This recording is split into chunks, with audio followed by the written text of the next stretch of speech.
Topic of today's discussion is transport in animals. So what is this process? This is a process in which molecules are moved or shifted from one point to another point. So for this system or for this process in our body, we have specific type of organs that are organized to form a complete system. And for this process, we have a transport system that is called as circulatory system. Circulatory system is the very important and main system for circulation. So what are the components of this circulatory system? In this picture you can see the blood vessels.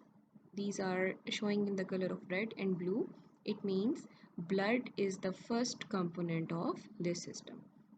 So what blood will do, it will take all the nutrients, it will take all the gases and all you can also say that hormones and all the metabolites, they are transported with the help of this blood. The second component of this system is the blood vessels. These are the tube like structures. You can see these are transported or distributed in all our body, and these are the tubes that will contract or relax, and they contain the blood. The third component of this system is the heart that works as a pumping organ. It means this structure, this is the heart, and it is connected with these tube-like structures, and heart will function by pumping the blood throughout our body, and basically it distributes the nutrients by pumping. Okay. Now there are two types of blood. The first one is called as oxygenated and the second one is called as deoxygenated blood. So what is the difference between these two types of blood?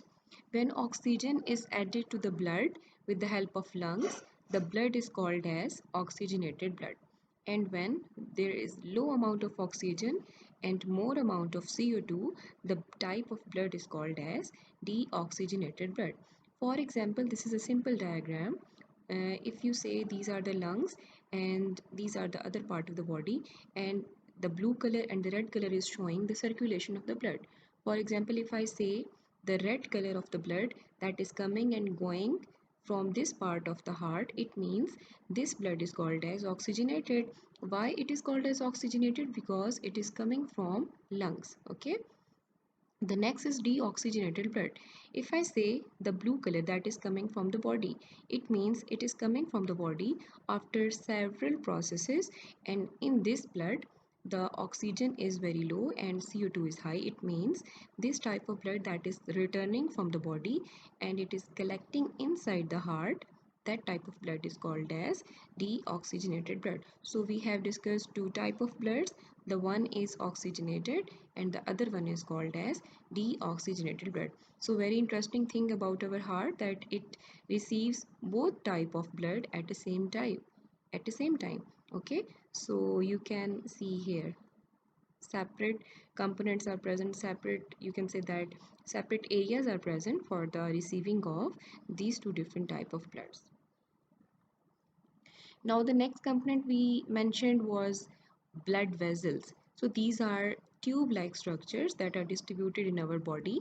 And what are their functions? Their function is to transport the blood inside them. Okay, so they have three types. The one is arteries, veins, and capillaries. There are some difference. If I say the red color, you can watch, you can see this. This is the red color, and why it is showing with red color? Because it is artery. It means the wall of the arteries are very much thick. Why they are much thick? Because they are coming from the heart. It means they are coming from the heart, they have high blood pressure and the blood is coming from the heart. That's why it has high pressure, and to compensate this pressure the walls are very thick. Okay, so this is the artery, and when it branches it becomes smaller. Okay, and that is called as arteriole, and arteriole are further branches into small tubes, and these are called as capillaries. It means when blood move from artery to arteriole and then into capillaries, the walls become thin. So when capillaries, we say these are the capillaries, it means they have very thin wall. And why thin wall? Because they will perform the process of absorption. It means here the nutrients can be absorbed inside and the gases can be absorbed inside and they can also be removed. So that's why the blood vessels have thin wall here. Okay, so these capillaries will combine and they will join the bigger structure that is called as venule. Okay, and this venule will form a bigger vessel that is called as a vein. So vein will move towards the heart. It means it is collecting deoxygenated blood. It is going to heart, and here the oxygenated blood is coming from the heart and then it is going towards the body. So this is a complete circulation, and here you can see three type of blood vessels. The first one is artery, then you can see in the middle these are capillaries, and the third one is called as veins. So these three make the second component of blood circulatory system, that is called as arteries, veins, capillaries, and these are blood vessels. Okay, now there are two